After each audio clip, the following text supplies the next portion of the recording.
So when you look at the possibilities here, I mean, I think that one of the most interesting things with this era of technology is that, if you look back into the dot-com era, that was about technology for technologists.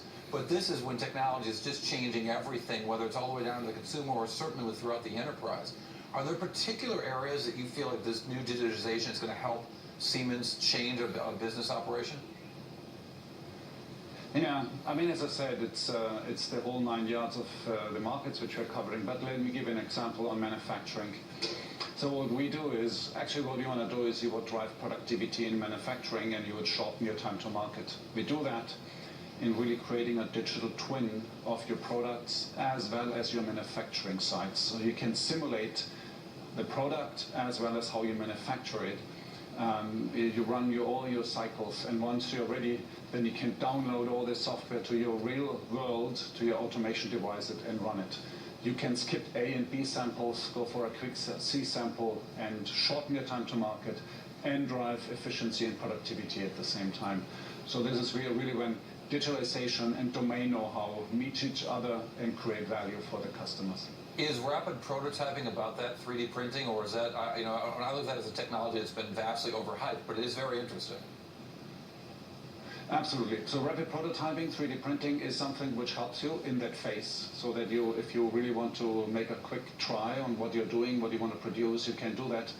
But it helps you also in the way how you prepare for spare parts, for example. And some parts, and we don't talk really big volume, but some special parts you can design only in a new way if you use 3D printing, and that opens you a completely new area. For example, the burner of a gas turbine, we can really change the design and increase the efficiency of a turbine using 3D printing. And let me ask you finally about robotics. Talk to me about the importance of robotics in Siemens processes. So robotics, and we do not talk about the heavy lifting robots which you see currently in automotive manufacturing. We talk about real robots which are smaller, which have sensors, which have visionary capabilities, which would replace some manual work. This is what we talk about when we talk about autonomous robotics or the future of robotics.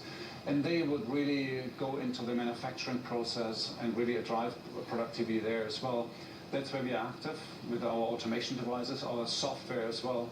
And we are working together with customers to see how we can help them really driving and optimizing their process lines and using these robots. Yeah, it does seem like we're seeing a really rapid innovation there. It's not just going to be Roombas running around picking up lint balls. Siemens Global CTO, Roland Busch, thank you for joining us. We appreciate it. All right, coming up another week, another controversy at Uber.